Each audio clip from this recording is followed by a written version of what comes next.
ça va? Ça va très bien et toi, Bishop?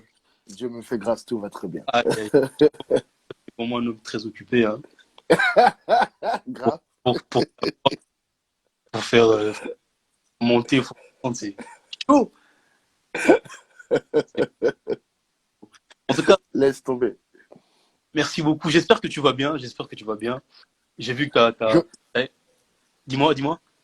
je vais très bien par la grâce de Dieu. Franchement, une semaine très longue Ouais, ouais, avec pas mal d'activités. On est un peu. Là, en fait, c'est la fin de la semaine, on est un peu fatigué. Mais exact. franchement, je suis très heureux parce que je te vois enfin. Et voilà, je sais qu'on va passer un bon moment. Yes, amen, amen. Ah, vraiment, merci encore. Merci encore pour d'avoir accepté l'invitation. Alors, Amen. pour moi et pour beaucoup qui nous suivent en ce moment, tu n'es même plus à présenter. Ah, Tu vois. arrête. Oh, Depuis n'importe quoi. bien longtemps avec le groupe GTG Glory to God. Yeah. Donc, beaucoup de gens te connaissent. Et bien évidemment, il y aura sûrement des gens qui vont nous suivre en ce moment et qui ne savent pas qui tu es.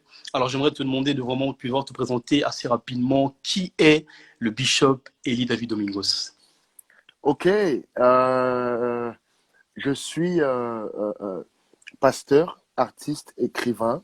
Je suis marié à la plus belle femme au monde. J'ai, euh, j'ai par la grâce de Dieu depuis presque 2 mois un merveilleux bébé que j'aime plus que tout. Et Yes. par-dessus tout, je suis un amoureux de Jésus-Christ.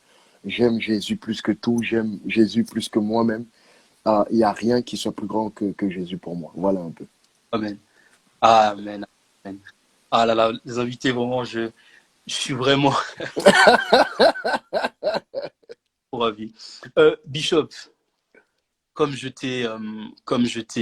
déjà écrit, lorsqu'on a commencé un peu à faire ces lives, moi j'ai vraiment eu une pensée tournée vers toi. Pourquoi? Parce que je me suis dit, mais ce monsieur que nous connaissons depuis longtemps, et je sais que tu es le fils d'un pasteur et que forcément tu as grandi à l'église. Et c'est vraiment, j'ai commencé à me poser la question, mais je me suis dit, mais comment a vraiment été son parcours? Comment a été sa vie en tant que jeune? Parce que je sais que tu es vraiment dans ta génération, tu es le seul qui était vraiment dans cette affaire de Christ là. Wow. Quasiment le seul dans cette affaire. Et c'est là que je me suis vraiment posé la question, mais comment est-ce que sa vie a été? Comment est-ce qu'il a eu les difficultés? Comment est-ce que c'était à l'école? Comment est-ce qu'il a vécu tout ça? Est-ce qu'il a vraiment, il a eu des moments où il voulait abandonner? Donc je me suis posé énormément de questions. Et c'est vraiment ça ma première pensée de base que je voulais que tu puisses nous partager ce soir, peut-être pour nous aider, pour nous fortifier un peu, pour nous qui sommes en crise depuis longtemps et que, comment dire, la vie chrétienne est devenue une banalité, c'est devenu banal d'aller à l'église. On va à l'église, on rentre le dimanche, voilà, on fait des photos, puis on rentre, c'est terminé. Alors j'aimerais vraiment que tu puisses un peu nous partager vraiment un peu comment a été ton parcours, de comment est-ce que tu as connu Christ, si c'est seulement par le biais de tes parents aussi, toi-même tu as fait une recherche personnelle pour vraiment connaître le Seigneur en profondeur. Waouh. En fait, c'est une belle question. Et je bénis Dieu parce qu'on me la pose beaucoup ces temps-ci. Déjà, est-ce que tu m'entends bien, que tu me vois bien déjà? Moi, je sentais bien la vision. Ok, super. Alors, c'est très long, mais je vais essayer de faire le plus efficacement possible.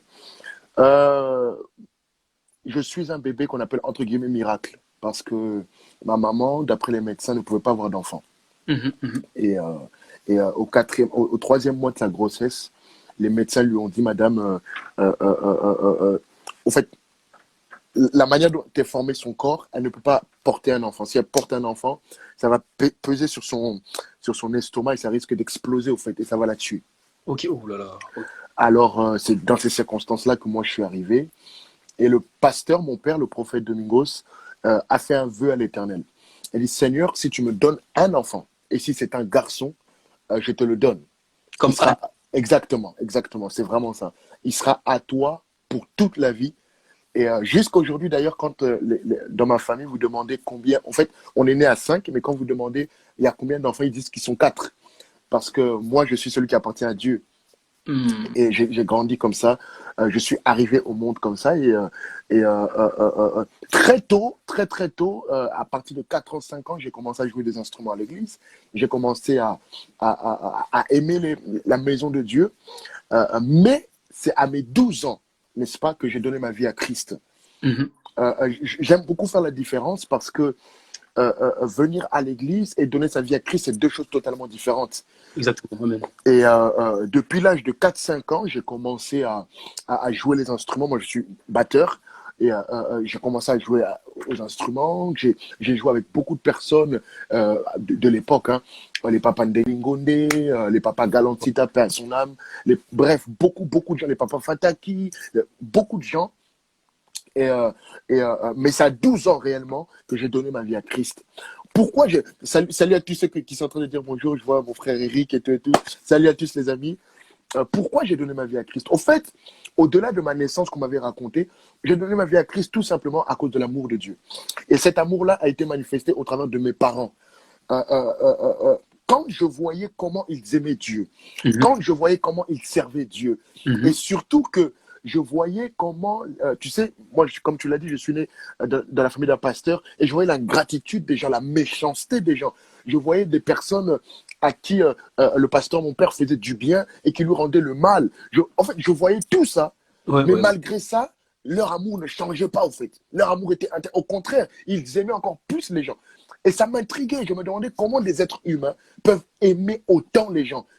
En fait, c'est quoi qui les motive? Et c'est là où mon père m'expliquera que l'amour de Dieu est au-dessus de tout.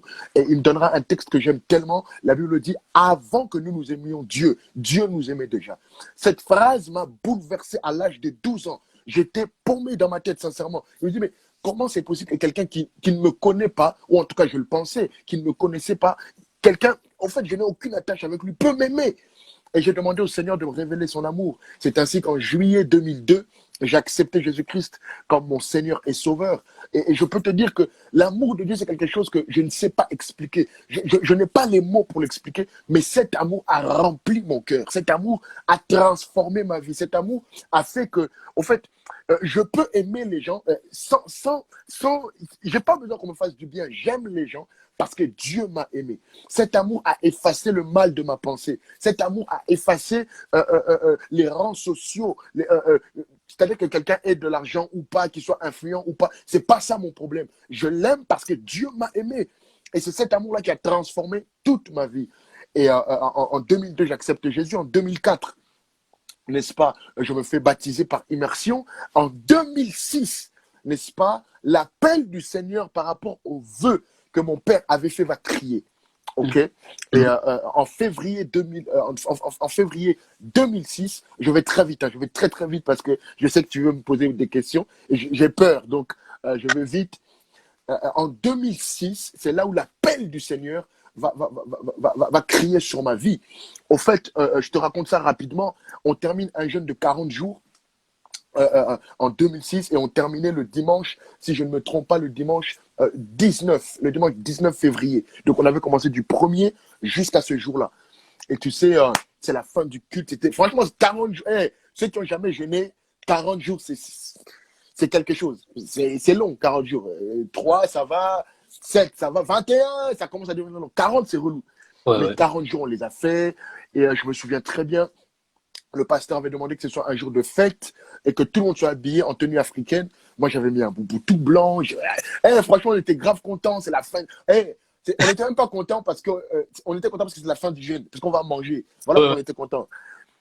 Et on arrive, c'est la fin du culte, on chante Nous sommes un dans un lien, tout le monde se tient la main, mais on chante avec ferveur parce qu'on sait que dans 5 minutes, et ça, on va manger et tout. Mon frère, c'est pas, il y a une maman, on avait une grande salle à cette époque-là, elle a quitté le fond de la salle. Elle Mhm. vient, je suis l'Éternel, n'arrêtez pas le culte, ma gloire est là, je suis tranquille, tu vois, bon, tu sais, on a gêné, il y a l'onction, tout ça. Mais elle dit, Élie, Élie, Dieu t'appelle. Mhm. Comment? Et tu sais, dans ces moments-là, tu deviens un peu bête. Parce que je suis le seul, à cette époque-là, j'étais le seul Élie dans l'église qui s'appelait Élie. Mais j'ai fermé les yeux, je me suis dit, ça se trouve, il y a un autre Élie. Il y a un frère qui est venu pour la première fois, il s'appelle Élie. Élie, je t'appelle, Élie. Et elle commence à relater mon histoire. Ton père avait fait un vœu, etc., etc. Je suis ton Dieu. Je suis venu te chercher. Tu dois me servir. Tu es mon serviteur. Je t'appelle. Papa, une prophétie comme ça, au moins 15 minutes, elle ne s'arrête pas. Wow, wow, wow. Et là, mon père, le pasteur, dit, OK, quand la maman a terminé, franchement, j'avais le seum d'elle. J'étais grave en colère contre elle. J'avais envie, comme les jeunes disent aujourd'hui, j'avais envie de la boire, j'avais envie de la tuer. Mais qu'est-ce que tu racontes? Mais t'es qui, toi?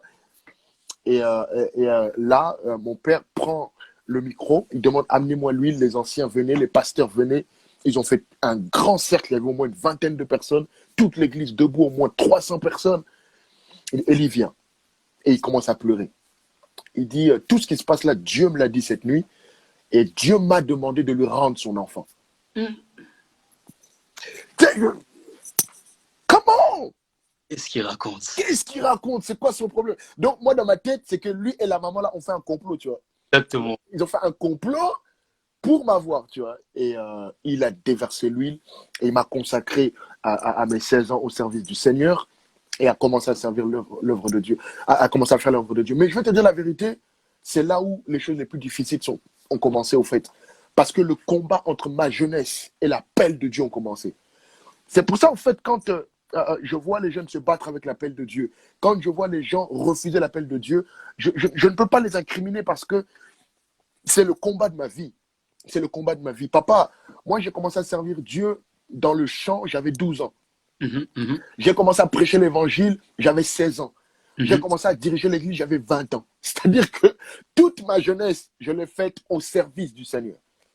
Je ne connais rien d'autre que le service du Seigneur. Mais, je dois être honnête avec toi, papa, j'ai voulu, et je pèse bien les mots, ce n'est pas que le diable m'a tenté. Ce n'est pas que un ange est venu m'attendre. Non, non. J'ai voulu fuir. J'ai voulu fuir parce que je me suis dit, c'est injuste. Moi, j'ai rien demandé. Je suis venu au monde. J'ai rien demandé. Pourquoi Dieu va me prendre très tôt? Et c'est dans le parcours, excusez-moi, c'est dans le parcours que le Seigneur va commencer à m'ouvrir les yeux, à me faire comprendre, n'est-ce pas, le but de mon existence. Et aujourd'hui, par la grâce de Dieu, je vois comment Dieu, par son esprit, est en train de chambouler le monde par la jeunesse. Dieu est en train de chambouler l'univers par la jeunesse.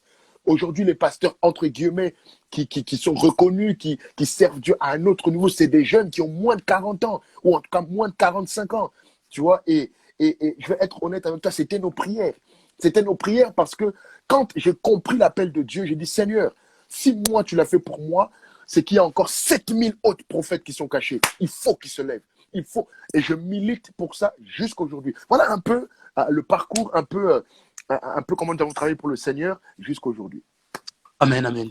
Bishop, dis-nous un peu, comment est-ce qu'on peut faire? Comment est-ce qu'on peut faire pour reconnaître son appel? Comment est-ce qu'on fait? Parce qu'on peut avoir des fardeaux dans le cœur, on peut être là et puis penser que je dois être évangéliste parce qu'on aimerait sauver les âmes. On peut avoir plusieurs fardeaux, mais comment est-ce qu'on peut faire concrètement pour quelqu'un qui va vraiment à l'église et qui veut servir Dieu mais qui ne sait pas quel est son appel? Comment est-ce qu'il doit s'y prendre? Je vais être honnête avec toi, c'est une question. Si quelqu'un dit qu'il a la réponse parfaite, c'est pas vrai. Mais les quelques points, avec la petite expérience que j'ai compris, il y en a un qui est très fort. Quand en 2002, nous fondons, en 2001, 2002-2003, nous fondons le groupe Glory to God avec mes frères et sœurs. Yes. C'est parti d'une frustration.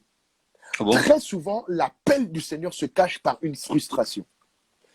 Je vais être honnête avec toi. Tu as dit quelque chose tout à l'heure qu'on fait partie des premiers à avoir été dans ce mouvement-là du Seigneur.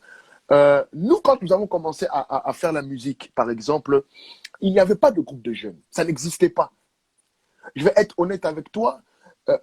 Nous, quand on commençait, on nous chassait, on nous tapait. Parce qu'on nous disait, ça, c'est le truc des grands. Il ne faut pas jouer avec le sacerdoce. On ne touche pas aux choses du temple. Les enfants, à l'église, ils ont leur coin, etc. etc. Et cette frustration-là était l'appel de Dieu qui criait en moi. Cette frustration-là. Parce que je me disais, mais attends, j'ai accepté Jésus. J'aime Jésus. Je veux le servir. Pourquoi on ne peut pas? Tu vois, pourquoi c'est pas permis? Très souvent, l'appel de Dieu dans ta vie ou dans la vie de ceux qui nous suivent est caché par une frustration. Ce n'est pas qu'il n'y avait pas des gens qui chantaient à notre époque. Ce n'est pas qu'il n'y avait pas de gens qui prêchaient à notre époque. Mais le problème, c'est que moi, j'étais jeune et je n'avais pas de référent, entre guillemets, jeune. Il n'y en avait pas. Il y en avait pas. À cette époque-là, là, je suis en train de te parler, on est dans les années 97-98. Ouais. Tu vois, à cette époque-là, il y avait des chorales. Il y avait des chorales, des enfants, chorales des jeunes, mais des groupes à proprement dit, il n'y en avait pas des masses. Franchement, c'était peut-être à compter sur les doigts. Le groupe qui vraiment nous a tous marqués, je pense, c'était les Makoma. Tu vois, les Makoma, en fait, c'était quelque chose de nouveau. Et on a vu comment les gens voilà, sont tombés sur eux. Il y avait les Makoma, il y avait qui encore? Il y avait peut-être... Non, il n'y avait que les Makoma qui s'étaient démarqués du lot. Et nous, on a suivi juste après. C'est-à-dire que c'était une frustration. Ce n'est pas que ça ne se faisait pas. Mais le problème, ça ne se faisait pas selon l'appel que Dieu avait mis en nous. Et nous, le fardeau qui était, c'était la jeunesse. Et comment Dieu l'a révélé? Par une frustration. C'est-à-dire que nous étions là, on voyait que les gens chantaient, mais pas avec nos codes à nous. On voyait que les gens chantaient. Je vois que les gens ont marqué, quelqu'un a marqué les archanges. Non, les archanges, c'est venu bien après, bien après. Les archanges, nous, on a commencé, et les archanges sont venus peut-être 2-3 ans après. C'est-à-dire qu'il y avait des gens dans les églises. Il y avait des groupes dans les églises. Mais des groupes comme on voit aujourd'hui, qui ont un orchestre, qui sortent des albums, etc., il n'y en avait pas. Ça n'existait pas. Et cette frustration-là a fait naître, n'est-ce pas, le désir de servir Dieu. Très souvent, Dieu se cache derrière la frustration. Très souvent. Très souvent. Et vous verrez que à chaque fois qu'il y a eu un réveil, à chaque fois qu'il y a eu un homme de Dieu qui est sorti dans la Bible, c'était après une frustration. Je peux vous en donner par exemple 5.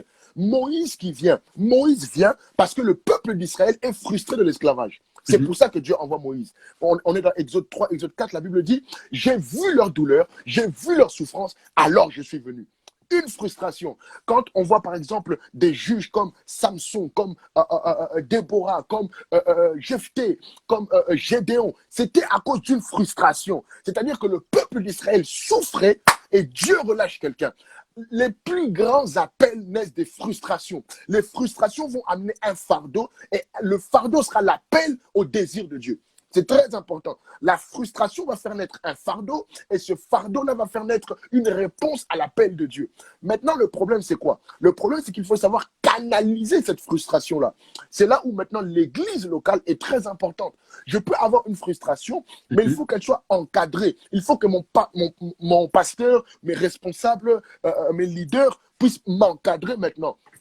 Et c'est là où je dis merci au Seigneur parce que mon père, qui est aussi mon père spirituel pour le coup, a vraiment fait ce travail-là avec nous. Il n'a pas regardé qu'on était des enfants, il n'a pas regardé qu'on était des jeunes. Il a dit non, si le Seigneur est avec eux, ils vont faire des exploits. C'est comme ça aussi que quand nous avons été consacrés au Seigneur, nous avons commencé à servir, les 2-3 premières années, je voulais faire comme les vieux parce que c'est le seul modèle que j'avais. Exactement. Donc, je vais être honnête avec toi, papa. Beaucoup de personnes, quand ils nous voient aujourd'hui avec des casquettes, en t-shirt, comme ça, parler de Jésus, pour eux, c'est un truc. Mais Dieu nous a appelés pour ça. Dieu nous a appelés pour ça. Pourquoi? Parce que les jeunes s'identifient à nous. Ils s'identifient à notre langage. Ils s'identifient à notre manière de raisonner. Ils s'identifient à nos codes. C'est-à-dire que jusqu'aujourd'hui, même, bon, moi je mets des costards parce que j'aime bien, je trouve que c'est beau, mais même quand tu prêches, tu as les expressions des jeunes, tu bouges comme un jeune, tu danses comme un jeune. C'est-à-dire que c'est cet appel-là que nous avons eu. Et justement, nos leaders nous ont aidés dans l'encadrement. Le problème, très souvent, ce n'est pas réellement reconnaître l'appel. Le problème, c'est que les gens ont l'appel, mais n'aiment pas être encadrés dans cet appel-là. Tu vois? Les gens n'aiment pas être... C'est-à-dire, quand quelqu'un pense avoir un appel, il veut faire ce qu'il veut. Non. Un appel individuel devient la rébellion. Un appel individuel devient la rébellion. Il est très important d'être encadré dans son appel, tu vois. Après, maintenant, ça dépend, bon, voilà, d'une église à une autre, d'une communauté à une autre, voilà, ça dépend de plein de choses, mais l'encadrement est très important. Amen. Bishop, il y a une question qui vient dans ma Je t'en prie, je suis là pour toi, papa. Cette question, c'est, comment dire, qu'est-ce que tu peux dire aux jeunes en ce moment qui veulent servir Dieu, mais qui veulent le servir plus tard, en fait. Ok. Tu vois, ils savent que, ils se disent que, bon, moi, je suis jeune, j'ai 20, 25 ans, 22, 23, je veux faire ma vie. Et c'est seulement à partir de 35, 40 ans que je vais servir Dieu. Qu'est-ce que tu peux dire à ces jeunes-là, sincèrement? Il y a deux réponses que je peux accorder. Déjà, premièrement, beaucoup de gens pensent ça parce que c'est ce qu'on leur montre, tout simplement. C'est-à-dire que, comme je te l'ai dit tout à l'heure, quand nous venions à l'église, les gens qui prêchaient, c'était des vieux. Les gens qui servaient, c'était des vieux. Donc, logiquement, dans nos têtes, quelque part, c'était inscrit que servir Dieu, c'est pour les vieux. Est-ce que tu vois le raisonnement? C'est très important. Bon, vous en Suisse, je ne sais pas. Nous, ici en France, notre président, il a 42 ans. Ouais. Ça veut dire que tu vas remarquer que dans les 30 prochaines années, il y aura une effervescence, un amour pour la politique. Pourquoi? Parce que maintenant, on a un modèle. Exactement. Tu comprends? Maintenant, il y a quelqu'un de notre génération, de notre temps, comme les Congolais disent, Atiel Ibaya, pouf, il a réussi. Tu vois ce que je veux dire? Ça, c'est le premier point. Le deuxième point, beaucoup de gens pensent ça tout simplement parce qu'ils... Oh, je vais le dire avec mes mots, mais il faut bien le comprendre. Ils pensent ça tout simplement parce qu'on ne les met pas en face de leur éternité. On ne les met pas en face de leur appel. On ne les met pas en face de leur responsabilité. J'aimerais dire quelque chose. Quand tu sais qu'il y a une mission sur ta vie, tu seras pressé de l'accomplir. Or, très souvent, les jeunes que nous amenons dans nos églises, on les met de côté. C'est-à-dire, les jeunes sont... En fait, aujourd'hui, les jeunes sont à l'église. Moi, je le vois. D'ailleurs, la preuve, le live qu'on fait, on est des jeunes tous les deux. La majeure partie des personnes qui nous suivent, c'est des jeunes. Mais le problème, quand ils arrivent dans l'église locale, ils ne trouvent pas leur place. Ils ne trouvent pas leur repère. Ils ne trouvent pas les codes qui leur correspondent. Ça fait que, logiquement, il se dit, OK, j'ai encore le temps. Si l'église ne me voit pas, je ne trouve pas ma place à l'église, j'ai encore le temps. Et ce que je veux dire là, c'est très grave, mais c'est toi qui m'as cherché. C'est très grave. L'église, aujourd'hui, a une grande responsabilité pour la jeunesse. Et je vais te dire quelque chose. Beaucoup de jeunes n'arrivent pas à entrer dans leur appel, à entrer dans le service de Dieu, non pas parce qu'ils ne veulent pas, mais parce que l'église ne leur en donne pas les moyens. Et ça, c'est quelque chose qu'il faut résoudre rapidement. Mais Bishop, comment ça ne donne pas les moyens? Ne donne pas les moyens dans quel sens? Je vais te donner... moi, je pars du principe que si ça marche pour quelqu'un, ça doit marcher pour tout le monde. Okay. Je te donne mon exemple à moi. Oui, oui, oui. Par la grâce de Dieu, cette année, ça fait 11 ans que je dirige l'église. Okay. Et l'église principale et toutes nos paroisses. C'est pour ça, notamment, qu'on m'appelle Bishop, parce que je suis surintendant de plusieurs assemblées. Alors, quand j'ai commencé à diriger l'église, je te l'ai dit, les deux, trois premières années, je faisais comme les vieux. Donc, tu viens, alléluia, bien-aimé, tout ça, tout ça. Après, à un moment donné, j'ai vu que I was fake. Ce n'était pas moi. Quand j'étais sur la chair, j'étais quelqu'un d'autre. Quand je descendais, j'étais quelqu'un d'autre. Et je me suis dit, non, je ne veux pas ça. Ce que je veux, c'est être moi. Au moment où j'ai accepté d'être moi, je vais te faire sourire. Mon père spirituel, mon pasteur, la deuxième ou troisième année que je dirigeais l'église, il avait fait un voyage puisqu'il habite en Afrique. Il était venu, il a regardé l'église, il a assisté à un culte que je faisais dans la semaine. À la fin du culte, on allait au bureau. Il dit, ça va? Il dit, ouais, ça va et tout. L'église, ça va? Ouais, franchement, très bien, Dieu nous fait grâce. Il dit, ah, ok. Aujourd'hui, qui a prêché? Oh, j'ai dit, t'étais dans la salle, c'est moi qui a prêché. Il dit, ah, je sais pas, parce que moi, j'ai cru que c'était Benny Hinn qui a prêché. Je sais pas si c'était Benny Hinn ou Eli. Oh. Et je l'ai vu en bizarre. Je me dis, c'est quelle révélation? Ou peut-être j'ai l'onction de Benny Hinn, tout ça. Et il m'a dit, non, ce que j'ai vu aujourd'hui, ce n'est pas toi. Tu empruntes le costume de quelqu'un d'autre. Et il m'a donné cette sagesse-là en me disant, écoute, quand David, oh my God, I feel anointing. Quand David veut aller combattre Goliath, Saül lui dit, prends mes armes à moi. Et il m'a dit, ce que tu es en train de faire là, tu prends les armes de Saül. Or que toi, Dieu t'a appelé pour être David. Je dis, wow, ok. Et c'est à partir de là que tout a changé. La manière de faire la musique a changé. Papa, chez nous, on danse. Quand je te dis, on danse. Ça, on le sait, on le sait. Papa, on danse. Et tu sais, beaucoup de gens, quand je suis venu avec cette chose-là, m'ont critiqué. Oh, mais ça, c'est quoi? À l'église, comment on peut danser comme ça? Mais si je te dis que 90% des jeunes que nous gagnons, c'est par ça. Dans notre église, papa, on se sape à la mort. Il n'y a pas de oh non, humilité, banini. Non, non, non, non, non, il n'y a pas. On se sape de ouf. Tu sais pourquoi? Parce que nous avons compris que les jeunes sont comme ça. Comme ça, ouais. Beaucoup de jeunes, ce n'est pas qu'ils ne veulent pas servir Dieu, mais quand ils voient les modèles qui sont proposés, ils ne s'identifient pas à eux, tout simplement. Ils ne s'identifient pas. Je te dis la vérité. La manière dont toi tu travailles là, tu fais les lives et tout, il y a beaucoup de jeunes qui s'identifient à toi, sans même que tu le saches. Il y a beaucoup de gens qui s'identifient à toi. Pourquoi? Parce que tu es jeune comme eux, tu vois. Alors le problème c'est que très souvent l'église ne permet pas ça à la jeunesse. Vous allez voir, on fait des réunions de jeunesse. Moi je n'aime pas ça. J'ai horreur de ça. On n'a pas à faire des réunions. Non, non, l'église doit correspondre à la jeunesse. Dans les messages, dans le langage, dans la manière de travailler. Papa, on a vu avec comment on appelle ça, la pandémie, que finalement, la jeunesse doit être impliquée. Pourquoi? Papa, Facebook, qui maîtrise ça? C'est nous. Instagram, qui maîtrise ça? C'est nous. Pendant tout le temps, même les pasteurs qui critiquaient Facebook, oh, Facebook, c'est Satan. Oh, les premiers. Papa, nous tous, on était dedans. Il y en a même qui ont abusé. Tu vois, un live toutes les heures, minuit live, 2 heures du matin live. C'est-à-dire que c'est nos codes à nous.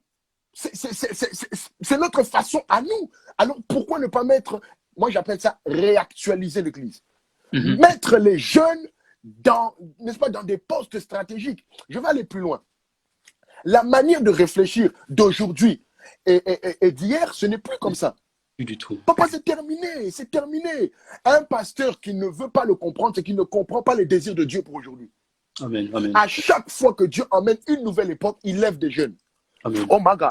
Ouh, Jesus. Ouh. À chaque fois que Dieu commence une nouvelle génération, il élève au moins un jeune. La seule génération où Dieu n'a pas élevé un jeune, il a élevé un vieux, le peuple est mort. Je te le donne, c'est Moïse. Moïse dirige le peuple, il a 80 ans. Le gars, il a pété un câble. Et vous me saoulez, la vérité, je tape le rocher, vous n'êtes pas content, tant pis. Et la Bible dit, Moïse n'est pas rentré dans Canaan. Il était trop vieux. À partir de là, Dieu change la donne. Il appelle Josué. Josué est un jeune. Samson est un jeune. Gédéon est un jeune. Joseph est un jeune. Qui encore? David, papa. David avait 17 ans. Dieu l'a appelé. Est-ce que tu comprends très bien? C'est-à-dire que on doit réactualiser les choses. Attention, je n'ai pas dit de changer le message. Le message reste le même. Jésus-Christ est le seul chemin qui amène au ciel. Point barre. Mais on doit réactualiser les choses. Aujourd'hui, l'Église doit avoir un pôle administratif. L'Église doit avoir un pôle de communication. L'Église doit avoir un pôle social. Et tout ça qui va le faire, c'est les jeunes. Mais si vous ne les intéressez pas, c'est normal qu'il vienne à l'Église, il ne sent pas sa place. Tu vois? Je termine en te disant ça. Je vois, oh my God, les amis, c'est lui qui m'a posé la question. Donc, s'il y a des dérapages, c'est sa faute à lui. Je vais te dire quelque chose. Tu vois les jeunes qui viennent à l'église et vous passez votre temps à parler de leur accoutrement, à parler de leur coiffure, à parler de leurs vêtements. Mais c'est ridicule, ça ne sert strictement à rien. Parlez-leur de Jésus, montrez-leur qui est Jésus. C'est Jésus qui va les transformer. Je vais te donner un témoignage, papa. Dans l'assemblée que je dis, l'assemblée principale, nous avons reçu des prostituées, des homosexuels. Nous avons reçu des voyous. Quand je te dis voyous, le gars, il vient, le premier culte où il vient, il met un truc comme ça, là, je ne sais pas comment, bon, moi j'appelle ça un Marcel, je ne sais pas comment ça s'appelle. Voilà, débardeur, merci papa. Débardeur, tatoué partout, cure-dent, plein culte. Il te regarde comme ça. Mais tu prêches le message de l'évangile. C'est le premier qui vient à genoux. Vous avez vu des gars, on dit prier, il ne prie pas. Oh, levez les mains, il ne lève pas les mains. Mais aujourd'hui, il fait partie des pasteurs en formation. Nous avons vu des filles, elles viennent à l'église mini. C'est-à-dire que le truc est tellement mini que même une vraie mini voit que c'est mini. C'est un délire. Tu vois limite ses sous-vêtements. Mais si je te les montre aujourd'hui, tu ne peux pas croire. Tu ne peux pas croire. Nous avons vu des enfants délinquants. Nous avons vu des personnes qui avaient, n'est-ce pas, laissé les études, laissé le travail, qui vivaient de la drogue, qui vivaient... Mais le message les a changés. À partir du moment où il y a un modèle, c'est beaucoup plus facile d'agir. Amen. Amen. Les amis, vous le connaissez déjà, vous savez comment il est.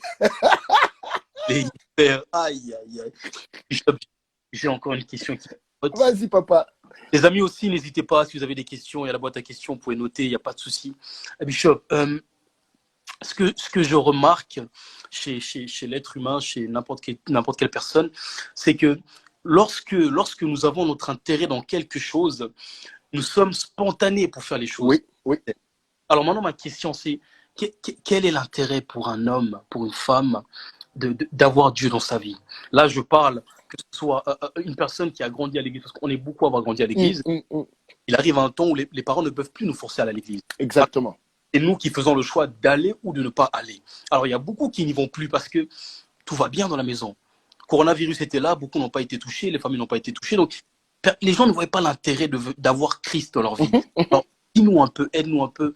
Quel est l'intérêt pour l'homme d'avoir Dieu dans sa vie? L'intérêt, il est simple, c'est l'éternité. Je vais être honnête avec toi. Beaucoup de personnes qui ont grandi dans les églises, on ne leur a pas présenté leur éternité. On leur a présenté l'église. Ah. Yaya, tu ne viens pas à l'église aujourd'hui? Hey, pasteur au Silica, hein? Je sais que le pasteur t'aime bien. Pourquoi tu ne viens pas? Yaya, tu ne viens pas à l'église? C'est pas toi qui vas chanter aujourd'hui? Yaya, mais vous ne leur présentez rien du tout là.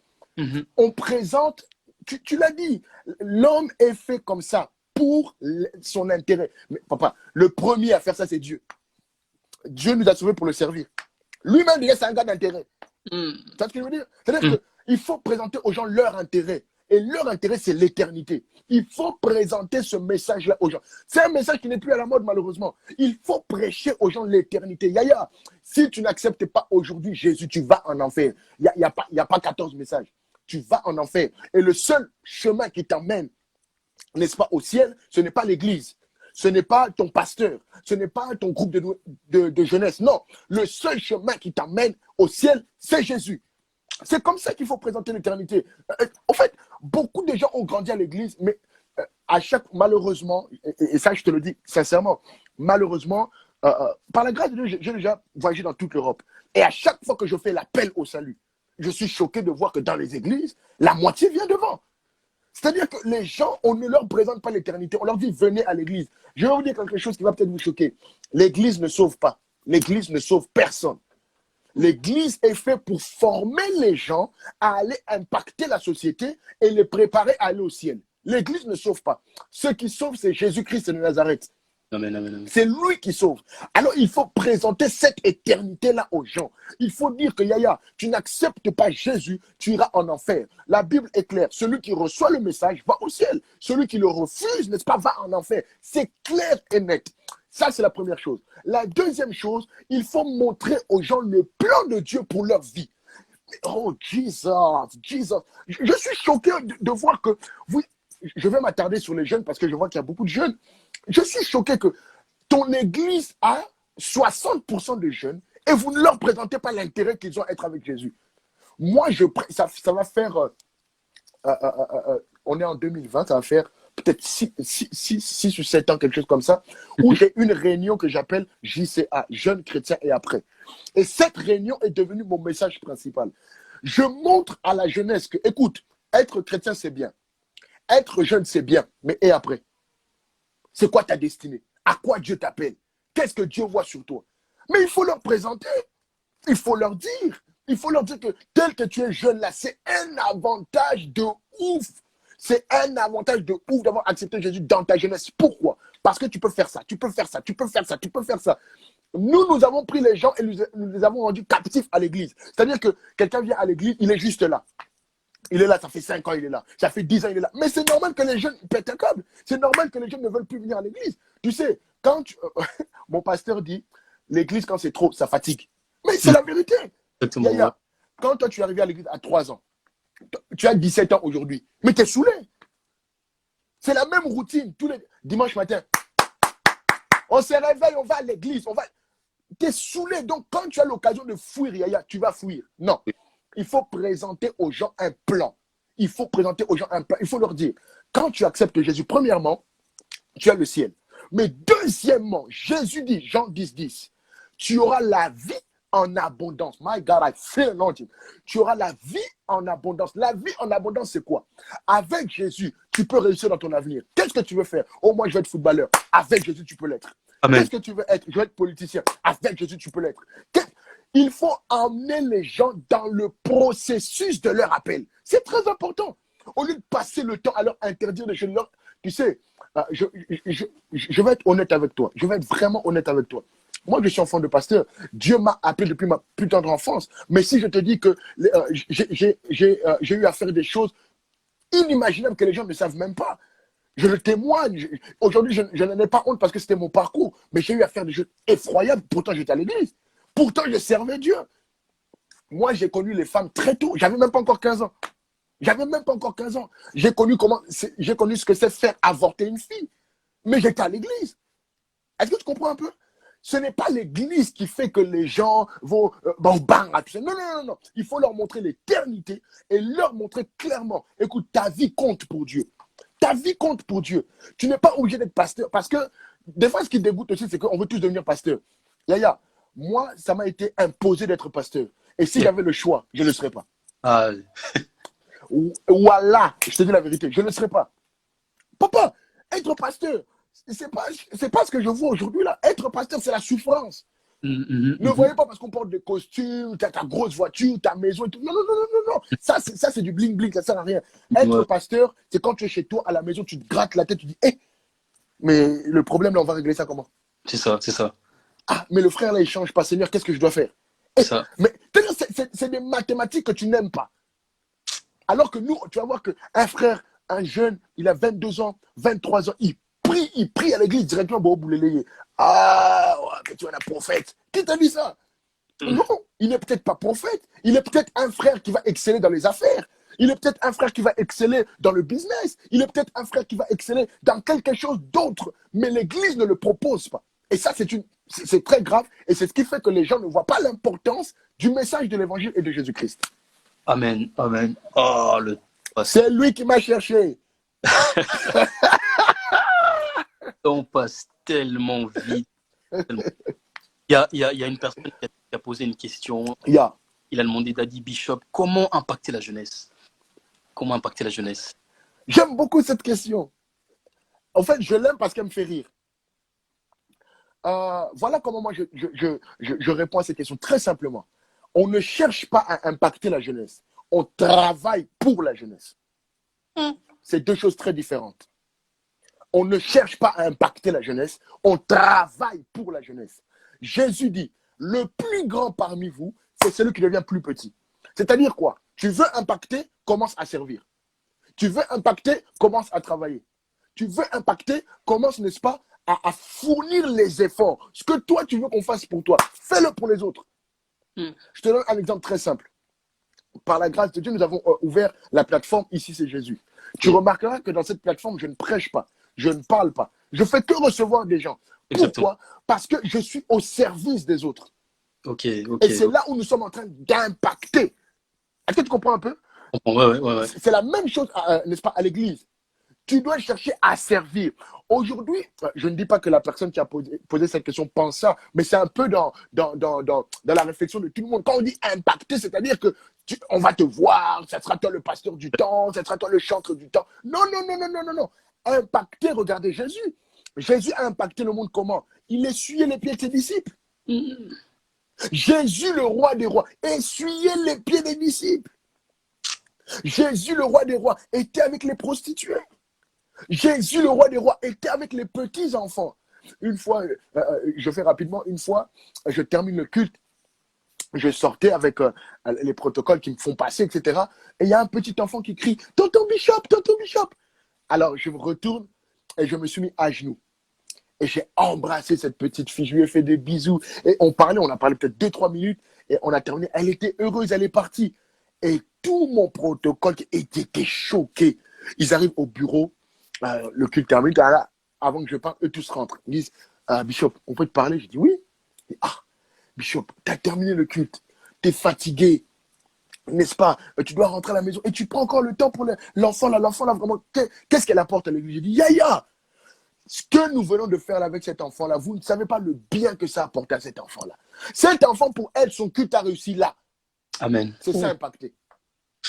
Parce que cet enfant-là, dans 10 ans, dans 20 ans, restera accroché à Jésus. Pourquoi? Elle se souviendra que, mon pasteur, j'étais encore petit, m'a aimé. Moi aussi, je vais aimer les autres. C'est ça, impacter. Impacter, c'est être au service des autres.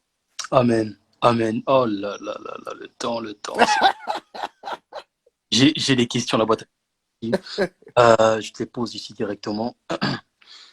Alors, comment devenir un exemple pour les autres, jeunes et moins jeunes? Je pense que ça revient un peu à la même question. Hein. Exactement, exactement. Ne cherchez pas à devenir un exemple. Mène ta vie à toi. Sois sérieux. Je vais te dire quelque chose. Jamais, au grand jamais, je n'ai voulu que les gens me prennent comme un exemple. Okay. C'est aujourd'hui que je vois les gens, oh, tu es notre doyen, tu es notre exemple, tu es le premier, tu es le 40e, je ne sais pas. Moi, tout ça ne me regarde pas. Tout ça ne me regarde pas. Tout ce que je veux, c'est plaire à mon Seigneur. C'est tout. Amen. Amen. Ah, une autre question ici. Bishop, j'aime le Saint-Esprit, mais j'ai péché et je sens que je vais aller en enfer. Ouh, Jesus! J'ai une bonne nouvelle pour toi. J'ai une très bonne nouvelle pour toi. Jésus est venu pour les gens comme toi. Jésus t'a aimé avant même que tu naisses. La Bible dit, nous étions encore dans le péché. Le Fils nous avait déjà aimés. C'est-à-dire quoi? C'est-à-dire que dans ton péché, Dieu t'aime déjà. Au fait, tu dois venir à lui justement parce qu'il t'aime dans ton péché. Si tu reconnais qu'il t'aime dans ton péché, tu vas accéder à la sainteté. C'est très important. Dieu t'aime et ne t'inquiète pas. Accepte-le dans ton cœur. L'enfer, c'est une autre histoire et tu marcheras avec son esprit. Amen. Ah, Bishop, tu as sorti une chose très importante. Tu as parlé de l'originalité, tu as parlé d'impacter. Yeah. Ce que je remarque, c'est que lorsque nous sommes dans notre domaine de prédilection, nous n'avons pas besoin de faire beaucoup d'efforts. Yeah. Nous allons impacter sans même faire beaucoup d'efforts. Yeah. Ma question est comment est-ce qu'on peut entrer dans notre domaine de prédilection? Comment trouver le domaine dans lequel nous devons exercer? Parce qu'on est beaucoup à chercher qu'est-ce qu'on doit faire et en cherchant beaucoup de choses, nous perdons du temps et nous voyons qu'on n'impacte pas. Alors que le jour où nous entrons dans notre domaine de prédilection, c'est là vraiment que nous allons pouvoir impacter, si je peux dire ça comme ça, être original. Comment est-ce que c'est la prière qu'on doit faire pour pouvoir, entrer dans notre domaine? C'est pas une prière. J'ai écrit un livre il y a 2 ans qui s'appelle « Atteindre le trône ». Et dans ce livre-là, j'explique comment, je vais te l'envoyer, je crois d'ici lundi, mardi, tu l'auras. Tu m'enverras ton adresse en DM, je vais te l'envoyer. Yes. Écoute, pour trouver ton domaine de prédilection, la Bible est claire. Jérémie, chapitre 1, au verset 5, et on descend. Avant que tu naisses, Dieu avait déjà fait de toi. Avant que tu naisses. La première chose, rencontrer la personne qui a mis ça en toi, le Créateur. Ok. La deuxième chose, je l'ai dit tout à l'heure, la frustration. Quelle est cette chose quand tu la regardes, tu vois que la manière dont c'est fait, on peut le faire encore différemment. Troisième chose, la passion. Je vais t'expliquer quelque chose. Tu vas voir un petit enfant. Il ne sait même pas lire. Il ne sait peut-être pas très bien marcher. Mais quand vous lui donnez un ballon de foot, il est omnibulé par le ballon. Yes, yes, yes, yes. Tu vois, un enfant, dès qu'on met la musique, l'enfant commence à bouger. L'enfant commence à bouger. Il ne sait pas lire. Il ne sait pas écrire. Mais dès qu'il entend la musique, il devient affolé. Tu vas voir d'autres enfants, tu lui mets à dessiner. L'enfant là aime dessiner. Il aime ceci. Tu vas voir d'autres, le papa est en train de lire le journal, il regarde le journal comme ça. Mais il ne sait pas lire. Mais il est captivé par le journal. Qu'est-ce que je suis en train de t'expliquer? La passion est en toi. Maintenant, le problème, c'est quoi? Il faut savoir la détecter. Et très souvent, je vais te dire, à 80%, les parents tuent la passion des enfants. À 80%. Ton enfant, depuis qu'il est petit, il aime quelque chose. Mais toi, comme tu veux autre chose pour lui, tu tues sa passion. Non. Regarde ce que tu aimes le plus. Regarde les choses qui t'attirent le plus. Quatrième chose, écoute ce qui se dit autour de toi. Écoute, tu vas voir que, Ganeli, quand tu fais les interviews, c'est grave lourd. Mais on dirait que tu es né pour ça. On va reconnaître ton excellence dans cette chose-là. Tu vois, c'est ces 4 piliers-là qui vont faire que tu vas déterminer ton chemin de prédilection. C'est très important. 1, le créateur. 2, la frustration. 3, la passion. 4, ce que les gens disent autour de toi. Tu vas voir que des gens vont dire, hey, tu sais que quand tu chantes, c'est un truc de fou. Peut-être que toi, tu vois que c'est normal. Mais eux voient ça un truc de fou. Donc, ces 4 piliers-là, C'est ça qui va faire que tu vas déterminer ta voie. Ensuite vient le travail. Très Oh, important. Parce amen. qu'une passion qui n'est pas associée au travail devient un rêve. Un rêve, ok. Une passion qui est associée au travail devient une vision.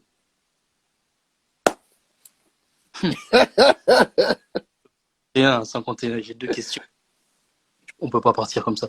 Comment avoir une vie de prière puissante? Oh, c'est une belle question. On n'a pas de vie de prière puissante, ça n'existe pas, c'est pas vrai. On a une relation puissante. Une C'est relation. différent. Qu'est-ce que ça veut dire? Ne cherche pas à prier avec puissance. Cherche à entrer en profondeur dans la relation que tu as avec Jésus. Oh, amen. Parce qu'en fait, prier, c'est lui parler. Donc, si je suis sincère avec lui, si je suis dans cette relation avec lui, tout ce que je vais faire avec lui sera puissant. Amen. Amen. Mais si tu cherches à prier, oh Seigneur, tu vas te fatiguer. Mais si tu emmènes cette relation-là dans la profondeur, c'est là où tout ce que tu feras pour lui sera puissant. Oh, amen. Oh, une dernière question, Je Bishop. t'en prie. Salut Bishop, je voulais savoir comment avoir plus de foi en Dieu. Oui, il y a des moments où je prie pour certains problèmes et malheureusement, je peux pas avoir plus parce qu'on peut pas trop. Ok. Comment avoir une plus grande foi, c'est ça? Yes, yes. Oh, très simple. Ne mets pas la foi sur tes capacités, mais sur Dieu. Dieu étant un Dieu illimité, Dieu étant un Dieu grand, Dieu étant un Dieu de toute possibilité, de toute capacité. Quand tu mets ta foi sur lui, tout ce qui est autour devient petit. Aussi simple que ça. Mets ta foi en Dieu. Mets ta foi sur ses capacités à lui. Mets ta foi sur ses possibilités à lui et tu verras que tout autour de toi sera tout petit. Maintenant, c'est très simple. Qu'est-ce que tu as à faire? Quand tu veux prier, regarde à Dieu. Quand tu veux prier, regarde à Dieu, tu verras que tes problèmes seront petits. Et là, tu feras comme Jésus, tu diras, Seigneur, je ne prie pas pour... Oh, I feel anointed. Seigneur, je ne prie pas pour moi, mais je prie pour eux. Pourquoi? Parce que moi, je sais que tu m'exauces toujours. Moi, je sais que tu es puissant. Moi, je sais que tu peux le faire. Moi, je sais que tu l'as déjà fait.